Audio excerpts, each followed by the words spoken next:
When I graduated high school, I spent a year writing the soundtrack to a movie about a guy making a documentary about discovering Sasquatch. And yes, you heard that right. It was absolutely ridiculous, and it's one of my favorite stories to share, and maybe someday you'll get to hear the full version. But for now, I'll just leave it at that. But one of my favorite parts of that season of life was that I worked closely with the guy that was paying for the movie, and who was also the director. We had dinner together, we hung out, and we swapped stories. But the frustrating part for me was that even though he was completely convinced that Sasquatches are real, he couldn't really prove it. It was just his word and some really horribly grainy photos of something that kind of looked furry in the woods. And I think that if we're honest, sometimes our faith feels like a Sasquatch. Like we believe, but we don't really have anything to back it up. And actually, most of the time, even though we really want to believe, it feels like the evidence just isn't there. Well, there is a difference between Bigfoot, big feet, and our Christian faith.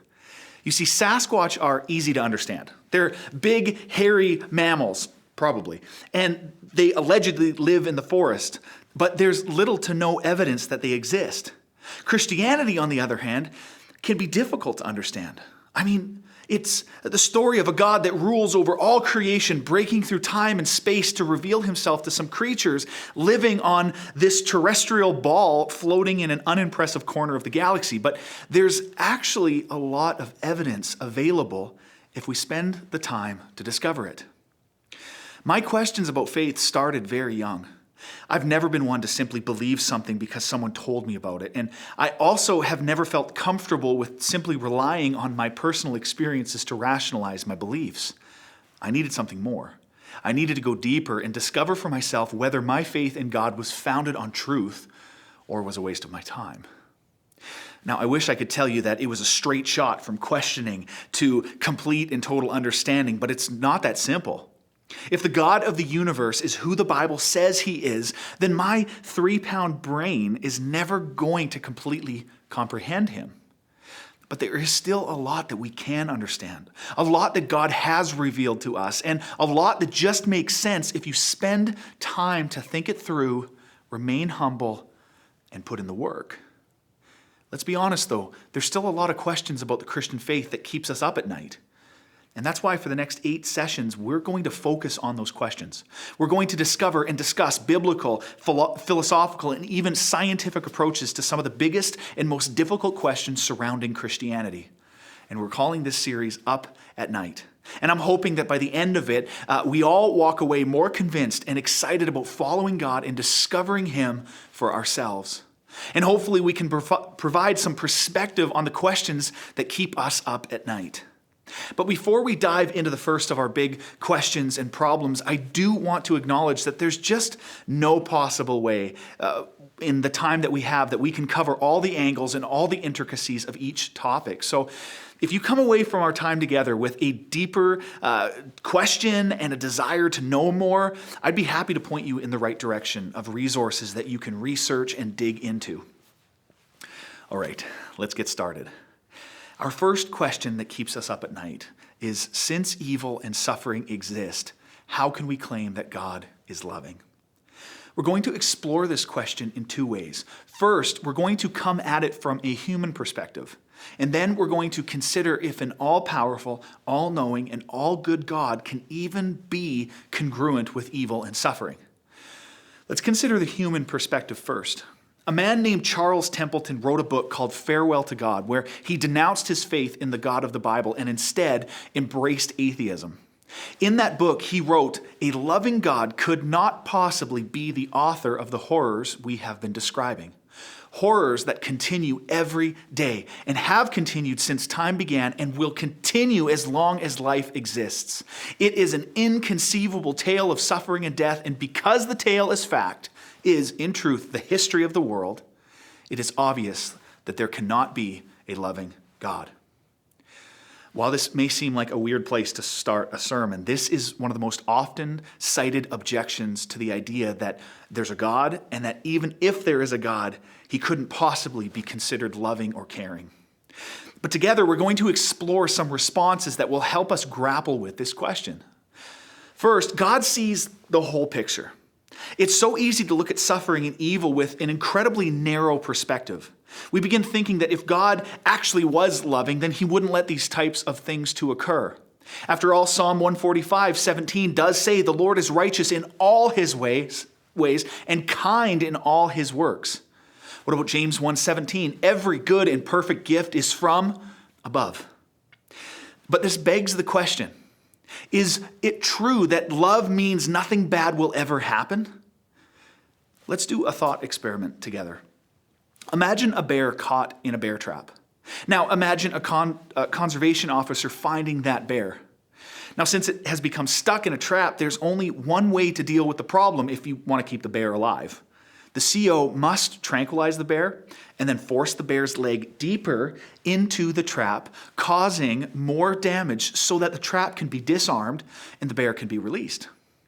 Now, from the perspective of the bear, it's probably thinking something along the lines of, look at this sadistic human. Here I am, stuck in a trap, I'm in pain, I'm scared, and she just comes up and shoots me and then cuts me worse. There is no such thing as a good human. Now, obviously, this falls short of describing God, but it paints a picture, doesn't it? To the bear, there is no good reason that this human is causing more pain. But to the human, we know that she is helping the bear and that the pain caused in releasing the animal is worth it. Our relationship with God is similar. Sometimes what we see as unnecessary suffering actually serves a bigger purpose. We're going to get into this more a little bit later, but for now, let's at least agree that to say there's no possibility that a loving God who knows far more than we do could possibly tolerate such evil is, at the very least, a little intellectually arrogant. Because how can mortal beings, how can you and I be sure that the infinite wisdom of God could not tolerate certain short-term evil in order for long-term good to occur? Let's take this one step further. A second response to the problem of evil and suffering is that evil and suffering can actually be used as an argument for God. Now wait, don't write me off as crazy just yet, because by simply recognizing that there is evil in this world, we are assuming that there's an objective standard on which it's based. Let me say it this way. For something to be considered evil, we must understand it in light of something good. If there's no loving God, then evil is just relative, and what's evil to you might just be peachy for me. Do you see the problem?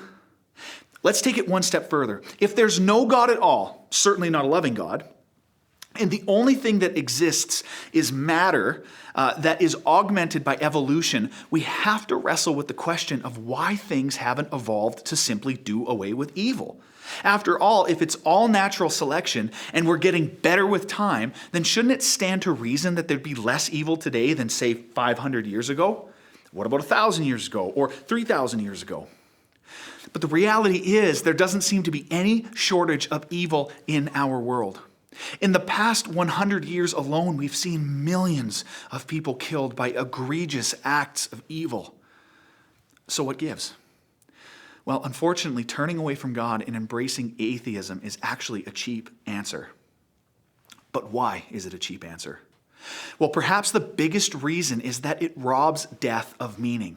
If there is no God, then why does death matter? As long as I'm okay and my people are okay, then who cares who else dies or suffers? If death and suffering have no meaning, then how can life have meaning? And if life has no meaning, then how can we even say that there is evil and suffering? The entire idea that evil and suffering exist means that there must be a perfect example of goodness and holiness that is the benchmark to measure against. Otherwise, evil is simply a construct that has no foundation in reality. Another way to look at it is that the human perspective into suffering and evil is inherently self-centered. We view it from a deeply personal perspective, and ultimately we ask this question about the possibility of a good and loving God because we assume that if we were God, we wouldn't do it this way. We think if I was God, I wouldn't let people get hurt and I wouldn't let evil win. But we have to come to terms with the fact that we're not God and that our perspective is limited by countless things, including our mortality, our selfishness, our biases, among so many others. But let's shift away from our human perspective now, and let's consider some of the attributes of God that are in question when we struggle with evil and suffering. Almost every group of believers agrees that God is all-powerful, all-knowing, and all-good. But since evil and suffering exist, can we actually claim any of these things to be true? First, can God be considered omnipotent, all-powerful?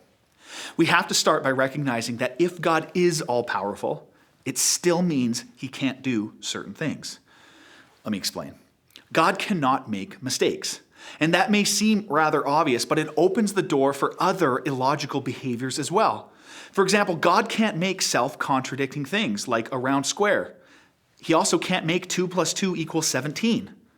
This is what leads to the idea that if God chose to create human beings with free will, then it was up to his creation, not God, as to whether there was sin or not. Remember, in Genesis 1:31, it says that God saw all that he had made, and it was very good. God looked at his creation, and it was without blemish. There was no sin, there was no destruction, and there was no suffering. So the question becomes, did God create evil as an option for creation to choose? Well, Dr. Peter Kreeft answers this question well when he declared no. God created the possibility of evil. People actualized that potentiality. The source of evil is not God's power, but humankind's freedom. Even an all-powerful God could not have created a world in which people had genuine freedom, and yet there was no potentiality for sin. Because our freedom includes the possibility of sin within its own meaning, it's a self-contradiction, a meaningless nothing to have a world where there's a real choice, while at the same time, no possibility of choosing evil. To ask why God didn't create such a world is like asking why God didn't create colorless color or round squares. And I realize that it may seem like a bit of philosophical sleight of hand to suggest that God can be all-powerful while at the same time concluding that he doesn't have power to eliminate suffering and evil. But listen, we also need to recognize our hand in that evil and suffering. Friends, the truth is we are actually the cause of most evil and suffering in the world because of the choices we make. Of course, there are natural disasters and things outside of human control, but a huge portion of evil and suffering in this world comes directly from choices that people make. Decisions to value ourselves or our people over others. Decisions to slander, to be selfish, to stray sexually, to break promises, to be reckless, to take another person's life or innocence. So before we point at why God lets evil and suffering happen, we must first look within and confront where we contribute to it. Next, can God be considered omniscient or all-knowing? In order to answer this, let's consider the analogy from earlier with the bear and the conservation officer. Just like we acknowledged that the bear had no idea why this human was shooting and further injuring it, we have to consider that it's at least possible that a loving and all-knowing God could deliberately tolerate horrible things because he knows that humanity will ultimately be better than if he miraculously intervenes. Another thing to consider is that sometimes what we think is suffering for us might be a blessing to someone else. It's like this past year when we were trying to hold outdoor drive-in services and we kept praying that it wouldn't rain. Well, I happen to personally know a number of farmers around Saskatoon that were praying that it would rain. So who decides what is a blessing and what is suffering? Now, you might be thinking that is a pretty sad example in light of things like genocide and rape, but it still poses a response we have to deal with. Let's look at a much more serious example.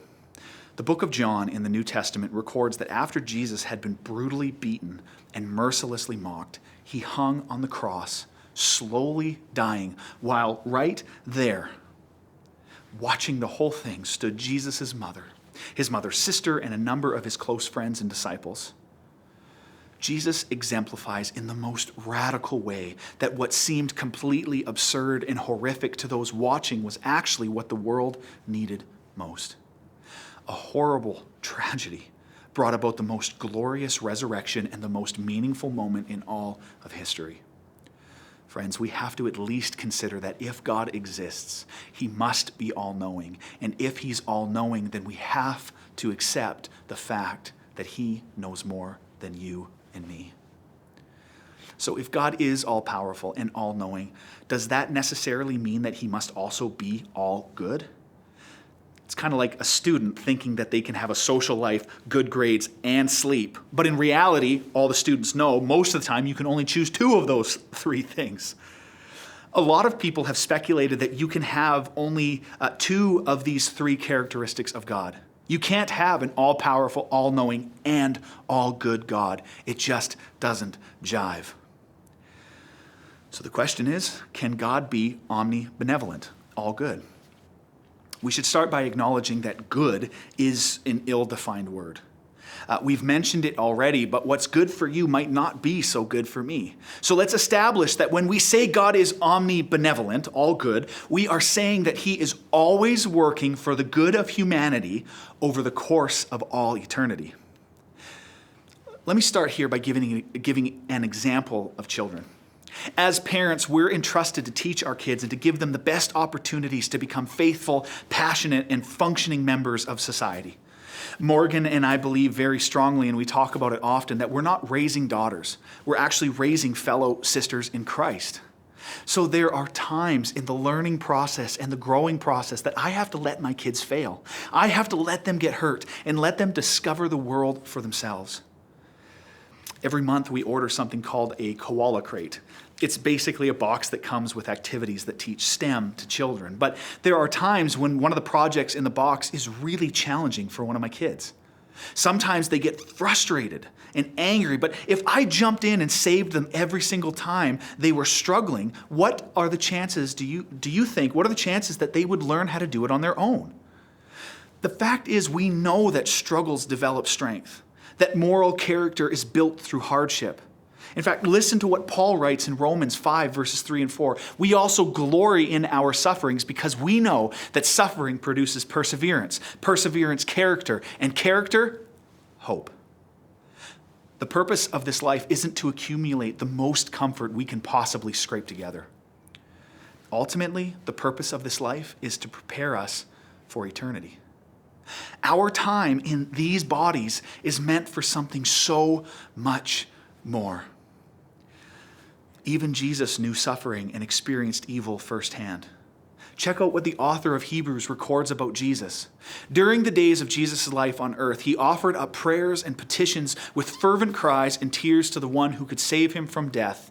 And he was heard because of his reverent submission. But catch this. Son though he was, he learned obedience from what he suffered. And once made perfect, he became the source of eternal salvation for all who obey him. If Jesus hadn't endured suffering, if God would have actually answered Jesus' cry in the Garden of Gethsemane, we would not have the promise of eternal salvation that we do now. Let that sink in. Although we don't always understand why we suffer, we do know that God is able to use it for immeasurably more good than we can possibly understand. In his book, The Problem of Pain, C.S. Lewis writes, God whispers to us in our pleasures. He speaks to us in our conscience, but God shouts in our pains. It is his megaphone to rouse a deaf world. Now let me say it this way. A world that is devoid of any suffering isn't a world that we can even comprehend. In order to prevent all evil and suffering, God would have to remove all freedom and reduce people to robotic representations of real humans. This means that we'd lose the ability to choose love since there would be no antithesis to measure it by. So what does this all mean for us? I think it means that we have to reorient our understanding of suffering in 2 ways. The first is recognizing our privilege, and the second is realizing God's presence. Listen to what Dr. Kreeft said in an interview about suffering. It's significant that most objections to the existence of God from the problem of suffering come from outside observers who are quite comfortable, whereas those who actually suffer are, as often as not, made into stronger believers by their suffering. It is remarkable to read accounts of people who suffered extreme forms of violence and evil that then rose above it and became world changers. And it doesn't take long to find them. One example is Corrie ten Boom. She was a Holocaust survivor that was imprisoned for protecting Jews and helping them escape during World War II. And in her book, The Hiding Place, Corey writes, "This is what the past is for. Every experience God gives us, every person he puts in our lives is the perfect preparation for the future that only he can see." Rather than become bitter and jaded, Corey, among so many other people of faith throughout history, allowed suffering to push her to become more like Jesus, to participate in easing suffering and diminishing evil instead of blaming God for it. And Jesus has something to say about this too. In one of the most unpopular passages in the Gospel of Mark, Jesus teaches his disciples about the future they can look forward to as followers of him. He teaches, "You must be on your guard. You will be handed over to the local councils and flogged in the synagogues. On account of me, you will stand before governors and kings as witnesses to them. And the gospel must first be preached to all nations. Whenever you are arrested," I love that, it's not if, but it's when you are arrested and brought to trial, "do not worry beforehand about what to say. Just say whatever is given you at the time, for it is not you speaking, but the Holy Spirit. Everyone will hate you because of me, but the one who stands firm to the end will be saved." Jesus not only acknowledged that suffering would occur, but he told his followers to stand up under the weight of oppression and hatred and to continue declaring the promises of God. Because it's only the presence of God that can answer these difficult questions about suffering and evil. And how do I know this? The book of Job. The book of Job is an Old Testament book that has been problematic for so many readers of Scripture, especially in our current context and with our modern worldview. And if you're unfamiliar with the book, the super short version is that Job was a stand-up, honest, and God-fearing man that did nothing wrong, but everything in his life falls apart. It's a tragic story at first glance, but at the end of the book, God shows up and responds to the problem of suffering with a list of questions. Who are you? Are you God? Where were you when I laid the foundations of the world? And can you pull in a Leviathan with a fishhook or tie down its tongue with a rope? I just really like that last one. But the point is, God doesn't deal with the problem of suffering with a long and philosophical monologue. God doesn't explain to Job why he went through everything he did. Instead, God shows himself to Job, and that is the ultimate answer to the problem of suffering and evil in this world. My wife doesn't want me to explain to her the problems she experiences in her life. She wants me to be present. When a dear friend of mine was dying in the hospital, he didn't want me to offer up an explanation as to why he was going through hell. He just wanted me to be by his side.